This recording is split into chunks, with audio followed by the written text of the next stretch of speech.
दिल्ली की जो सूची है उसमें जाट रिजर्वेशन लागू ऑलरेडी है और ये माननीय शीला दीक्षित जी के समय से ही लागू है।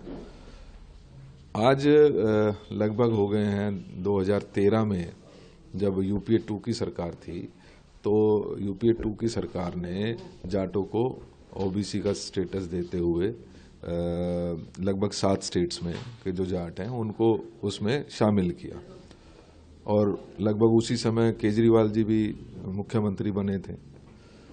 2014 में वो सुप्रीम कोर्ट में चैलेंज होती है और एनडीए तब तक एनडीए सरकार जो है वो केंद्र में आ चुकी थी। उन्होंने उसको तरीके से परस्यू नहीं किया, लिहाजा वो उस लिस्ट से बाहर हो गए। उस समय केजरीवाल जी कहाँ थे? क्या उनको उस समय चिंता नहीं थी? आज 11 साल बीत गए हैं। आज जब चुनाव सर पे आता है तो केजरीवाल जी को इसी तरीके की बातें याद आती हैं, लेकिन निश्चित ही इसमें भारतीय जनता पार्टी जिसने ठीक से उसको अगर रिप्रेजेंट करते तो आज जाट जो हमारे साथ आसपास के जो स्टेट्स हैं उनमें जाट जो रहने वाले थे उनको ये इसका लाभ मिल सकता था। तो ये दोनों जो सरकारें हैं, दोनों जो नेता हैं इनके, ये सिर्फ प्योर राजनीति करते हैं, इसके अलावा कुछ नहीं करते हैं।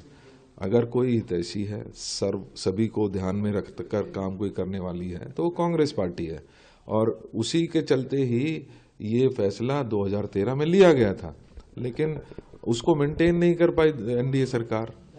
तो कटघरे में कौन खड़ा होता है? ये जो 11 साल से दिल्ली के मुख्यमंत्री हैं और मैं इनसे पूछना चाहता हूं कि जो दिल्ली में ओबीसीज का रिजर्वेशन है क्या आपने पूरी तरीके से लागू कर दिया? आप जो जाटों को विशेष रूप से अगर मैं बात करूं, अभी मोर रिसेंटली एक मुद्दा मेरे सामने आया है कि जो इनका एनवायरनमेंट डिपार्टमेंट है उसमें कुछ भर्तियां हैं, उसमें इंजीनियर्स को लेना था। इन्होंने आईएएस वाली जो सर्विसेज हैं जिसमें जाटों को रिजर्वेशन नहीं है उनके इंटरव्यूअर्स को तो स्थान दे दिया, लेकिन उसमें तो जाट नहीं थे।